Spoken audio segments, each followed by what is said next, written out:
Welcome again. ଜୟ ଜଗନ୍ନାଥ ନମସ୍କାର। ତ କେମିତି ଅଛନ୍ତି ସମସ୍ତେ? ଆଶା କରୁଛି ସମସ୍ତେ ବହୁତ ବଢିଆ ଥିବେ।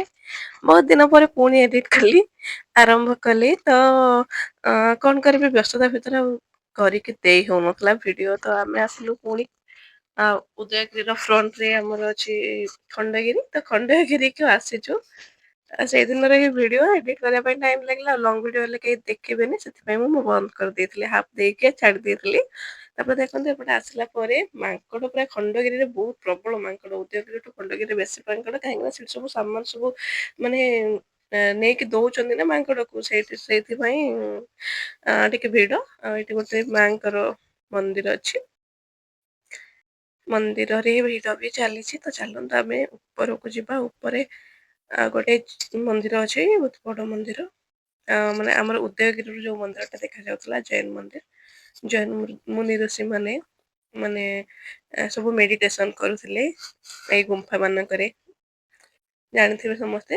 ବହୁତ କିଛି ଜିନିଷ ଦେଖନ୍ତୁ ଭାଙ୍ଗି ଭୁଙ୍ଗି ବି ଗଲାଣି, ମାନେ ସାଇଡ ର ଯୋଉ ରିଲିଙ୍ଗ ଗୁଡାକ ଅଛି ଭାଙ୍ଗିଗଲାଣି। ଆଉ ଏଇଠି ଦେଖନ୍ତୁ ମେହେନ୍ଦୀ କରିବେ, ବହୁତ ଜିନିଷ ସବୁ ବିକା ହଉଥିଲା। ଉପରକୁ ଆସିକି ଲୋକମାନେ ବିକୁଥିଲେ, ବହୁତ ଭଲ ଲାଗୁଥିଲା ଦେଖିବା ପାଇଁ। ଆଉ ନଜାରା ତ ସତରେ କହିବାକୁ ଗଲେ ବହୁତ ହି ବଢିଆ। ଦେଖନ୍ତୁ ଉଦୟଗିରି ଦେଖାଯାଉଛି, ଏଇଠୁ ଉଦୟଗିରି ଦେଖାଯାଉଛି ଖଣ୍ଡଗିରିଠୁ। ୟାର ଭ୍ୟୁ ପଏଣ୍ଟ ମାନେ ଭଲ ଲାଗେ ଦେଖିବା ପାଇଁ। ତ ବହୁତ ଜଣ ଆସିକି ଯାଉଥିବେ। ତ ଚାଲନ୍ତୁ ଯିବା ଉପରକୁ, ପୁରା ଟପ୍ କୁ ଯିବା ଆଉ ବହୁତ ହି ସୁନ୍ଦର ସୁନ୍ଦର ଭ୍ୟୁ ଦେଖିବା। କିନ୍ତୁ ଟପ ରେ ନା ଭିଡିଓ କରିବା ପାଇଁ ମନା ଜୈନ ମନ୍ଦିରରେ। ଭିତରୁ ଜମା ଭିଡିଓ କରିବନି, ଭିଡିଓ କଲେ ଫାଇନ ଅଛି। ତ କେତେ ଗୁଡାଏ ଗୁମ୍ଫା ଦେଖନ୍ତୁ, କେତେ ସୁନ୍ଦର ସୁନ୍ଦର ଜିନିଷ ବି ମିଳୁଛି। ବହୁତ ବଢିଆ ଲାଗୁଛି। ଦେଖନ୍ତୁ ୟା ଉପରକୁ ଆସିଲା ମାନେ ଉଦୟଗିରି ଟା ପୁରା ଦେଖାଯାଉଛି। ପୁରା ସେଇ ଯୋଉ ମଠଟେ ଅଛି ତଳେ, ତାଠୁ ଆରମ୍ଭ କରିକି ପୁରା ଭ୍ୟୁ ଦେଖନ୍ତୁ, କେତେ ସୁନ୍ଦର ଭ୍ୟୁ ନା। ଆଉ ଗୋଟେ ଦେଖାଯାଏ ଏୟାରପୋର୍ଟ, ଦେଖାଯାଏ ଫ୍ଲାଇଟ ଯିବା ଆସିବା ବି ବହୁତ ହି ସୁନ୍ଦର ଲାଗେ। ମତେ ତ ବହୁତ ଖୁସି ଲାଗିଲା, କାହିଁକିନା ମୁଁ ବି ଏତେ ବର୍ଷ ପରେ ଆସିନଥିଲି ବ୍ୟସ୍ତତା ଭିତରେ। ଆଉ ଛୁଆମାନଙ୍କୁ ନେଇକି ଆସିଯାଇଛି। ଆଉ ଟିକେ ଆଗକୁ ଗଲେ ମନ୍ଦିର ଅଛି, ସମସ୍ତେ ଯାଉଛନ୍ତି ମନ୍ଦିର। ତ ଚାଲନ୍ତୁ ଆମେ ବି ଯିବା, ଯାଇକି ଆସିବା ମନ୍ଦିରରୁ। ବହୁତ ହି ବଢିଆ ଲାଗୁଛି। ତ ଏଠି ଚପଲ କାଢିକି ମାନେ ବାହାରି ଗଲୁ ମନ୍ଦିର।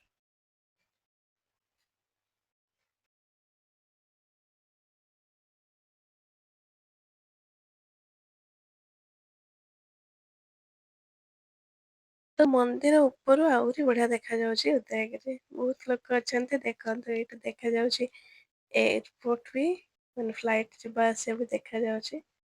ବହୁତ ହି ସୁନ୍ଦର ଲାଗୁଛି। ଖରାରେ ମୁଁ ଜମା ଅନେଇ ପାରୁନି, ସନଲାଇଟ ଆସୁଛି ତ ଜମା ଦେଖି ହିଁ ପାରୁନି ସନ୍ କୁ।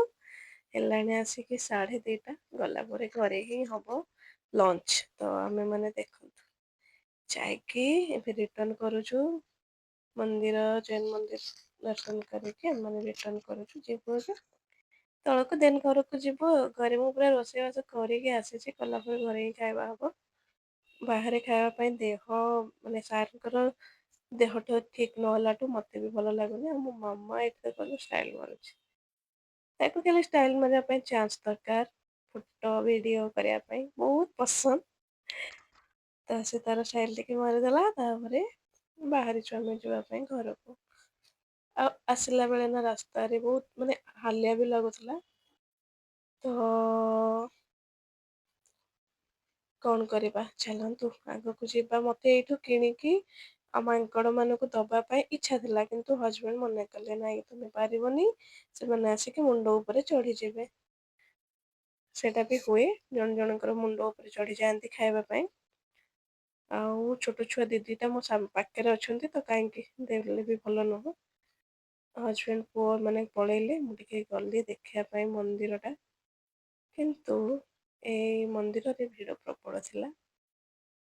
କିଛି ଷ୍ଟେପ ଆସିଲା ପରେ ମନ୍ଦିରଟେ ଅଛି, ତା ଉପରେ ପୁରା ଉପରେ ଅଛି ଜୈନ ମନ୍ଦିର।